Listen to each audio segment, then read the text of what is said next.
The Philippines isn't just an archipelago with wonderful seashores, bright celebrations and cordial individuals, yet additionally a nation that is wealthy in recorded legacy and tourist spots. In the event that you are traversing the islands of the Philippines, you won't just be going through better places, yet additionally through various authentic focuses as expected. Here are 12 well-known landmarks and hallowed places in the Philippines that you can add to your movement basin list. 1. Rizal Landmark, Bantayog ni Jose Rizal. The landmark of Rizal in Rizal Park, Luneta, is considered by numerous individuals as the most well-known, most visited and most captured landmark in the Philippines. It housed the remaining parts of Jose Rizal, a Filipino patriot, writer, artist, columnist, ophthalmologist, and a public saint. Rizal composed the books Noli Me Tangere and El Filibusterismo to uncover the remorselessness and foul play of the Spanish decision government in the Philippines during his time. In light of his progressive works, he was executed by a terminating crew in Luneta on December 30, 1896. There are in any event 118 Rizal landmarks in the Philippines and at any rate 10 in different pieces of the world. There's even a reproduction of the Rizal landmark in Luneta in Madrid, Spain. 2. Bonifacio Landmark. Andres Bonifacio is prevalently known as the dad of the Philippine unrest, and the originator and supremo of the Katipunan or the Samahang Katashtasan, Kagalangaling Katipunan ng Mga Anak ng Bayan KKK. He is a symbol of fortitude and pride of the Filipinos. The landmark is one of the most wonderful showstoppers in the Philippines. It was planned by public craftsman Guillermo Tolentino, who likewise shaped the celebrated College of the Philippines Oblation sculpture.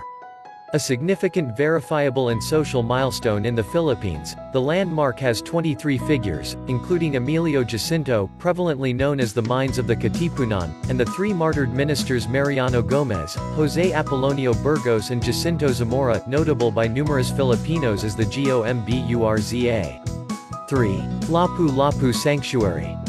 Lapu-Lapu is considered as the principal Filipino saint who effectively shielded the Philippines from the Spanish attack. He's an image of fortitude and accomplishment in vanquishing adversaries. Indeed, his picture is the focal figure in the seal of the Philippine Public Police and the Department of Fire Security. He is most popular as the legend of the Clash of Mactan on April 27, 1521. The Clash of Mactan halted the attack of Magellan in Cebu and postponed the Spanish control of the islands by more than 40 years until the endeavor of Miguel López de Legazpi in 1564. The landmark of Lapu-Lapu is situated in Freedom Altar, Mactan Sanctum, where the memorable skirmish of Mactan occurred at daybreak on April 27, 1521.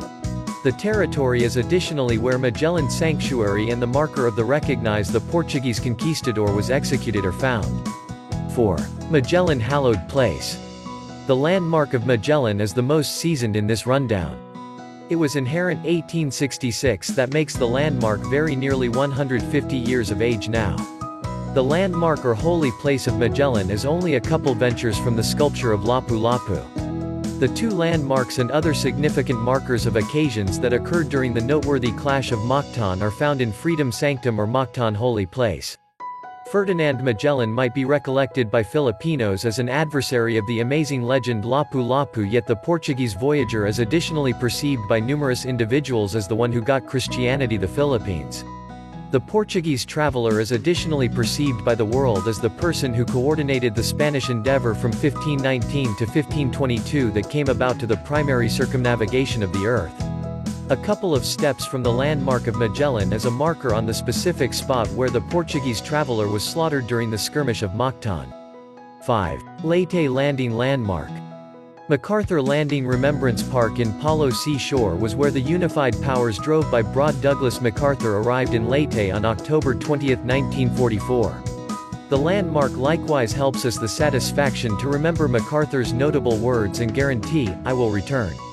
The satisfaction of that guarantee was the beginning of the Leyte intrusion and his mission to free the Philippines from the Japanese occupation during the World War II. This noteworthy occasion likewise prompted the maritime fight between the Japanese Supreme Naval Force and the U.S. Naval Force with the assistance from the Australian Regal Naval Force. The skirmishes of Leyte Bay is perceived by numerous antiquarians as the biggest maritime fight ever. The Leyte Arrival Landmark is made out of 7 twofold life-sized bronze sculptures of General Douglas MacArthur, Philippine President Sergio Osmeña, Lieutenant General Richard Sutherland, Brigadier General Carlos P. Romulo, Significant General Courtney Whitney, Sergeant Francisco Salvaran and CBS radio journalist William J. Dunn. The landmark likewise takes after the notable photograph of MacArthur and his escort during the noteworthy A-Day arrival as caught by Gaetano Feliz. 6. Sandugo, Blood Conservative, Hallowed Place. The region of Bohol in Visayas isn't simply home to the brilliant chocolate slopes and clear water seashores yet additionally to rich authentic destinations. One of the most acclaimed milestones and authentic destinations in the Philippines is the site of the blood smaller, Sandugo, between Datu Sikatuna and Miguel Lopez de Legazpi in 1565 to protect the well-disposed relations between the Spaniards and Filipinos. Among the landmarks in this rundown, the blood-reduced holy place honors companionship instead of fights or wars. The blood smaller landmark is one crafted by Napoleon Abueva, a Filipino public craftsman and furthermore called as the father of present-day Philippine model. 7. Dambana ng Kajadingan. Mount Samat in Bataan was where the Philippine and American troopers took their last remain against the attacking Japanese powers in the skirmish of Bataan. Following a 3-month fight, Bataan fell and gave up to the Japanese on April 9, 1942. This Japanese triumph prompted the notorious Bataan Passing Walk that elaborate 60,000 to 80,000 Filipino and American detainees of war. The walk came about to in excess of 20,000 dead Filipino and American detainees of war. The Sanctuary of Fearlessness was fabricated not exclusively to respect the courage of the Filipinos who took on in the conflict of Bataan, however to respect all the daring officers who battled and passed on battling for our opportunity during the Japanese attack. To celebrate and respect the chivalry and grit of the officers who battled the Japanese intruders in the skirmish of Bataan, the Philippine government pronounced April 9 as a public occasion. The day is known as Araw ng Kajadingan or Day of Boldness. 8. Sultan Kudarat Landmark. King Muhammad Dipatuan Kudarat, prevalently known as Sultan Kudarat, is considered as the best king of Maguindanao and the most remarkable king of Mindanao. His landmark situated before the commonplace legislative center structure of King Kudarat is a confirmation of his grit, resourcefulness and steadiness in overcoming Mindanao and different pieces of the Philippines from the authority of Spain. The Sultan of Maguindanao never permitted the Spaniards to vanquish his sultanate. That is the motivation behind why Spain neglected to attack the entire of Mindanao and convert the locals to Roman Catholics. The fearless leader of Mindanao was proclaimed a public saint during the administration of Ferdinand Marcos. 9. Pinaglabanan Sanctuary and the Soul of Pinaglabanan. Pinaglabanan Sanctuary remembers the skirmish of San Juan del Monte, the principal endeavor of the Katipuneros drove by Andres Bonifacio and Emilio Jacinto to battle the Spanish powers in late August of 1896. Despite the fact that the skirmish of San Juan del Monte was won by the Spaniards, the Katipuneros, who were just equipped with bolos and hand-crafted firearms, didn't lose their spirits. The guts and boldness of the Filipinos who faced during the conflict sent an admonition to Spain that their colonization of the Philippines will before long be finished. The 5-hectare Pinaglabanan Remembrance Place of Worship incorporates the Museo ng Katipunan, the skirmish of Pinaglabanan, sculpture of a lady upheld by 2 youngsters, holding up a bolo, and the landmark of the soul of Pinaglabanan, the sanctuary's focal point, which is a sculpture of stretched figures made by Edgardo Castrillo. 10. Balangiga Experience Landmark. The Balangiga Experience Landmark advises us that Filipinos won't down to battle for opportunity against any unfamiliar intruder, even against the powerful American powers.